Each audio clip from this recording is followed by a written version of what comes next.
जय श्री कृष्णा। स्वागत है आपका सारथी त्रिशला के साथ। कैसे हैं आप लोग? जीवन के अंदर आपका प्रेम तब कहीं ना कहीं एक कटघरे में आकर खड़ा हो जाता है जब उस प्रेम में गवाही किसी तीसरे की ली जाती है। जी हाँ, किसी तीसरे का आना और फिर उसे लेकर आपके मन में बहुत सारे प्रश्नों का उठ जाना, ये कहीं ना कहीं आपके रिश्ते को और आपके प्रेम को लाकर एक कटघरे में खड़ा कर देता है। न्याय भी चाहिए, क्योंकि कहीं ना कहीं हमें किसी को तो ये बताना होता है ना कि हमने इस प्रेम को बहुत शिद्दत से, बहुत ईमानदारी से, पूरे समर्पण के साथ किया है। पर किसे सुनाएं? कौन सुनेगा? किसको समझ आता है कि हमने किया क्या है? कौन समझता है कि हमने भी बहुत सारी रातें किसी के लिए रो रो कर काटी हैं? कौन समझता है कि हमने भी अपने दिन किसी के लिए सिर्फ उसे सोचकर गुजारे हैं?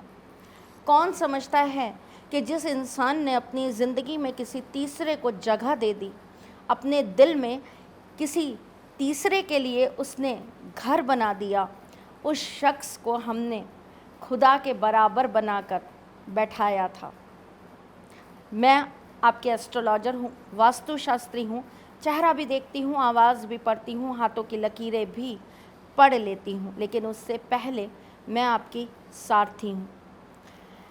मैं श्री कृष्ण की भक्त हूँ, इसीलिए प्रेम को बहुत गहराई से समझती हूँ और शायद प्रेम के अंदर किसी तीसरे का आना क्या होता है, उस भाव को, उस दर्द को, उस पीड़ा को, उस वियोग को भी बहुत अच्छी से समझ पाती हूँ। कोई तीसरा आ गया और वो हमसे ज़्यादा महत्वपूर्ण हो गया। उसके आने के बाद उसकी सारी चीज़ें अच्छी लगने लगी और हमारी चीज़ें बुरी हो गई। हमने जो कुछ भी कहा, जो कुछ भी किया, जो कुछ भी करा, वो सब पानी हो गया।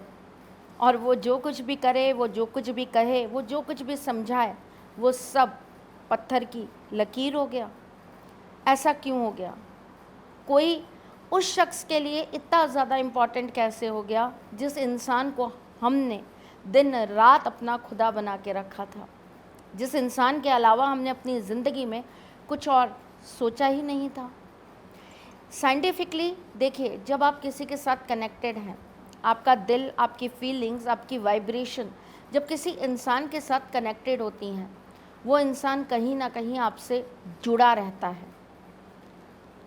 ग्रह दोष होते हैं, कुछ नेगेटिव, कुछ वशीकरण होता है जिसकी वजह से वो इंसान आपसे कहीं ना कहीं दूर होने लगता है, या आपकी वाइब्रेशन कम होने लगती है, आपका ऑरा कम होने लगता है, दूसरे व्यक्ति का वाइब्रेशन, उसका ऑरा बढ़ने लगता है।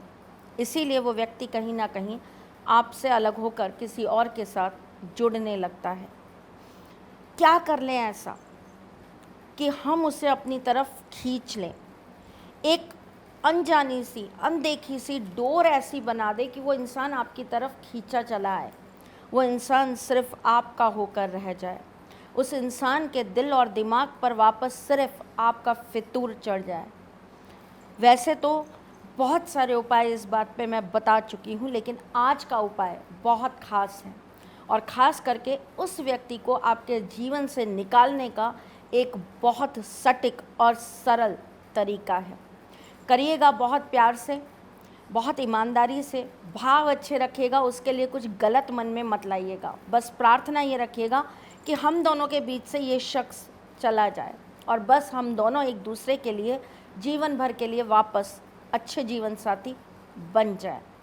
क्या करना है आपको? उठा लीजिए कॉपी पेन और समझ लीजिए अपने इस सारथी से। आपको शुक्रवार की रात्रि को एक घड़ा लेना है। घड़ा मिट्टी का हो सकता है, घड़ा स्टील का हो सकता है। आप उसके अंदर 1.25 लीटर सरसों का तेल भर देंगे।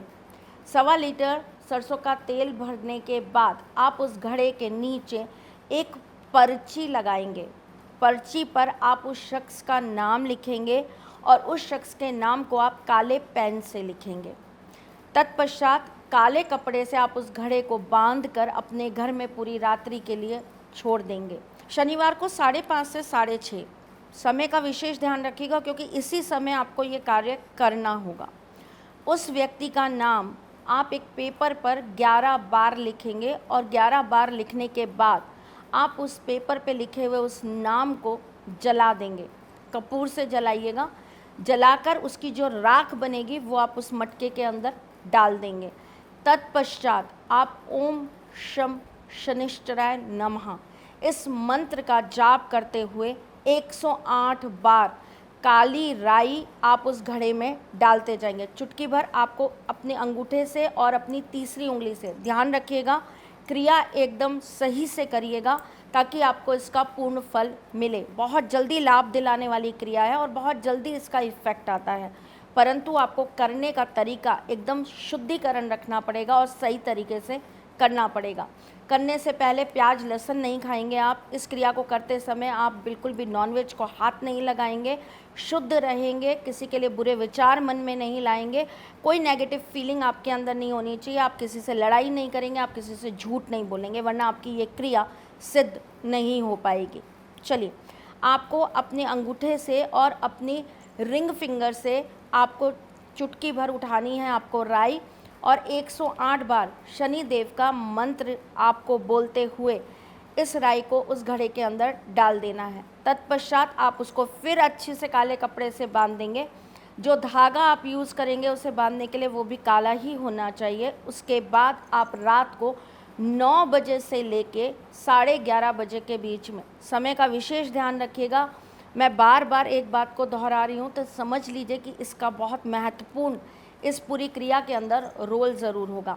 9 बजे से लेकर 11:30 बजे तक के बीच में आप किसी सुनसान जगह पर जाकर इस घड़े को दबा कर आएंगे।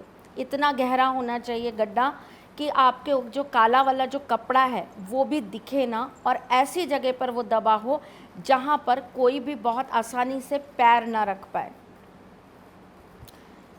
कर दीजिएगा, आपको इस चीज़ का रिज़ल्ट बहुत जल्द मिल जाएगा। और वो जो शख्स है वो भी उनके जीवन से, वो पर्ची जिस पे आपने उस शख्स का नाम लिखा था, उस पर्ची को आप वहीं पर जब आप घड़ा दबा देंगे उसके बाद आप उस पर्ची को जला देंगे और वहीं पर उसकी राख जो है वो उस घड़े के ऊपर आप छिड़क कर आ जाएंगे। करके देखिएगा, आपको इसका इफ़ेक्ट बहुत जल्द मिलेगा और आपके जीवन में इसका प्रभाव बहुत ही शुभ आएगा। जो कोई भी व्यक्ति है वो आपके जीवन से ज़रूर चला जाएगा। बहुत सारी औरतें सौतन से परेशान होती हैं, उनकी गृहस्थी के अंदर किसी तीसरे की वजह से परेशानियां आनी चालू हो जाती हैं। मेरी उन बच्चियों के लिए, मेरी उन प्यारी प्यारी मासूम सी बच्चियों के लिए जिनकी ज़िंदगी किसी तीसरे के आने से ख़राब हो गई है, ये वो विशेष करके उपाय उनके लिए है। चलिए चलती हूँ, फिर आऊँगी कुछ नया, कुछ अलग, कुछ अद्भुत लेकर। तब तक के लिए मुस्कुराते रहिएगा, रिश्तों में मजबूती बना के रखिएगा, अपने सारथी के साथ यूं ही जुड़े रहिएगा, प्यार देते रहिएगा, प्यार लेते रहिएगा, ख्याल रखिएगा अपना, और मुझे कमेंट्स में नए नए टॉपिक्स ज़रूर भेजते रहिएगा। आप मुझे मेरे फेसबुक और इंस्टाग्राम पेज पर भी ज्वाइन कर सकते हैं। हम फिर जल्द मिलेंगे, जल्दी मुलाकात करेंगे। तब तक के लिए जय श्री कृष्ण। सारथी मां त्रिशला ज्योतिष के क्षेत्र में विश्व विख्यात नाम है। ज्योतिष शास्त्र में पीएचडी मां त्रिशला पिछले 22 वर्षों से ज्योतिष की सभी परंपरागत विधाओं के साथ साथ अनेक दुर्लभ गुण विधाओं जैसे परछाई एवं नव्स के अध्ययन से अपनी सटीक भविष्यवाणी और पूर्वानुमान के लिए विख्यात हैं। अपने उपायों द्वारा लाखों लोगों का जीवन संवार चुकी मां त्रिशला लगातार 2016 से ज्योतिष विभूषण अवार्ड प्राप्त कर रही हैं।